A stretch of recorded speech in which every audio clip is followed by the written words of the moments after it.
मृत्यु हर धर्म के लिए एक कड़वा सच है। किसी भी मनुष्य की मृत्यु होती है। यह बड़ा विचित्र है कि उस मनुष्य की आत्मा कहाँ जाती है, कौन से लोक में जाती है और क्या क्या सुख दुख प्राप्त करती है।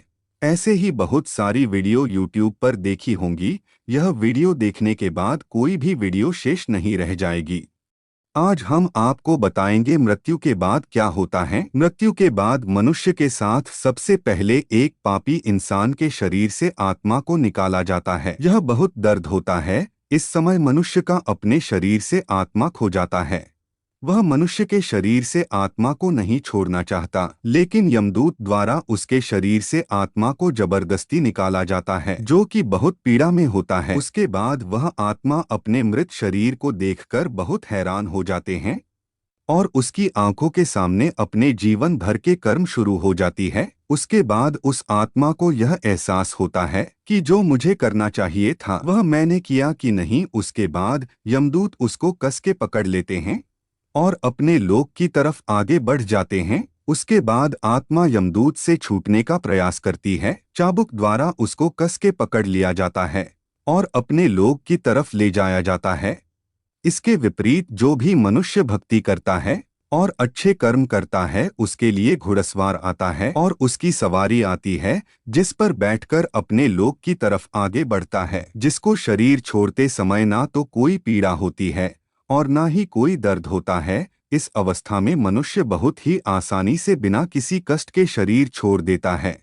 अपने लोक की ओर जाते हुए उसके स्वागत में फूल भी लिखे होते हैं और वह आत्मा आगे बढ़ती है तो एक बहुत बड़ा सुंदर दरवाजा होता है, जिसको देखकर बहुत खुश हो जाती है और उस दुष्ट आत्मा को धर्मराज के सामने पेश किया जाता है। चाहे किसी भी धर्म से हो, उसके पाप और पुण्य का हिसाब होता है। इसके बाद उस दुष्ट आत्मा को कैसे सजा दिया जाता है, जहाँ पर निरंतर आग जलती रहती है और वहां रास्ते में लोगों को दर्दनाक सजा दी जा रही होती हैं। ऐसी ज्वालामुखी निकलती है और बहुत बड़ी होती हैं। इसके बाद कर्मों के द्वारा उस आत्मा को उसके पाप के अनुसार अलग अलग ले जाते हैं, जैसे कि कढ़ाई में गर्म तेल में डाला जाता है और भयानक आत्मा को दिखाते हैं। आत्मा को दर्द पीड़ा शरीर में होती है, लेकिन उसका कोई अंत नहीं होता।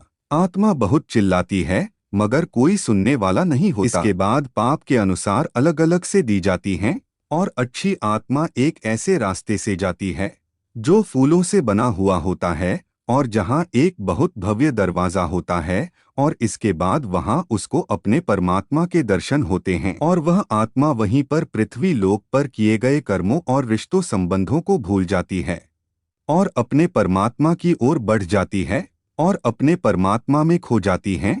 इसके बाद वह आत्मा अपने नीचे स्थान पर पहुंच जाती है और अपने बड़े बड़े महलों को देखकर बहुत आनंद लेती है। वहां पर किसी भी चीज की कोई कमी नहीं होती और वहां काम करने की भी आवश्यकता नहीं होती है। वहां पर दूध की नदियां हमेशा बहती रहती है और वहां पर ऐसे पेड़ होते हैं जिसमें से फल तोड़ने पर तुरंत दूसरा फल आ जाता है। वहां किसी चीज की कोई कमी नहीं है। वहां पर ऐसा भोजन प्राप्त होता है जो किसी भी रूप में प्राप्त होना संभव नहीं और वहां एक ऐसा पेड़ होता है जो कि एक ऐसी एनर्जी देता है जो कि बहुत भव्य होती है। इसका नाम अक्षय वृक्ष होता है।